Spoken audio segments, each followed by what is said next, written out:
مون په خیر راغلی یم په سټیج باندې ناستو ټولو مشرانو په اجازت باندې او ماته د برق صاحب یو شعر رايادېږي وایي جانانه چې ته نه وې او سپرلی خو ټوکېدو سپرلی خو یو موسم و د ساورو د زرېدو زمونږ سپرلي خو دغسې دي که نه د پښتنو بهرحال اوس در سره خپل دا مې ځکه وي چې برق صاحب توجه وګټو که نه چې زما دا شعرونه واوري نو برق صاحب ستاسو په اجازت باندې چې ستا غېږې له راغلمه آباد شومه ساقي چې ستا غېږې له راغلمه آباد شومه ساقي د واړه ګناهونو نه آزاد شومه ساقي او کابله د انګور اوبو کې خوند دی د بارود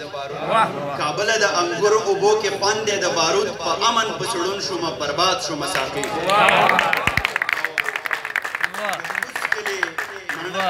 د کوڅ کلي ملکې چې په تمبل ګوتې راخ کې جوړ زه ورته په نیمه شپه رایاد شومه ساقي او چې ستا پکې غرض و نو جهاد و مساقي چې ستا پکې غرض و نو جهاد و مساقي چې ستا غرض پوره شو نو فساد شو مساقي او افغانو ما چې تا قربانوله مزمری وم افغانو ما چې تا قربانوله مزمری وم چې خپل تپوس کومه نو جلاد شو مساقي شعرونه په ترنم کې جانانا تا چې داسې د انکار لمن نیوا ما خود به د وختونو د خمار لمن نیوا د دې وطن په تور نظام کې هغه خلق سپینو چې چا به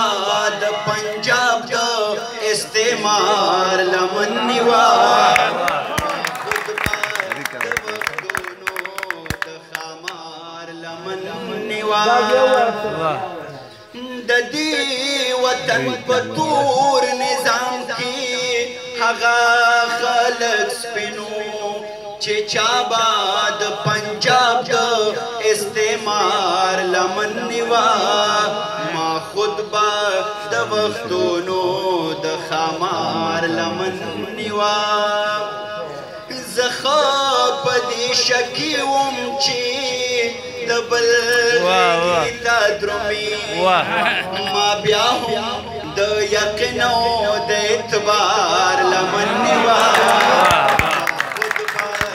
د وختونو د خمار لمن نیوا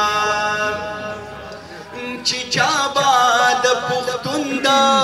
نن پرون قصه کوله نو ما به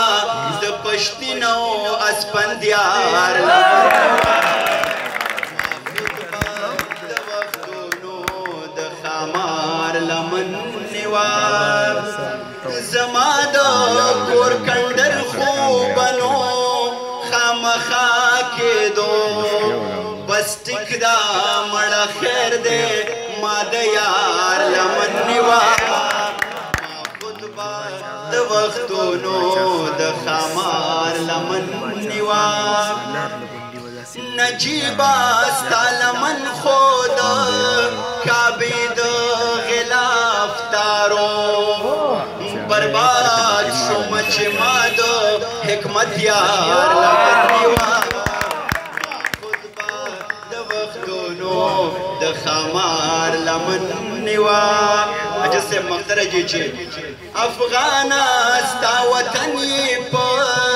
بارودو لیوا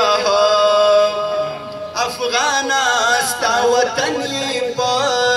بارودو لیوا تابیا هم د گدرو د چنار لمن نیوا د وختونو د خمار لمن نیوا مننه کوم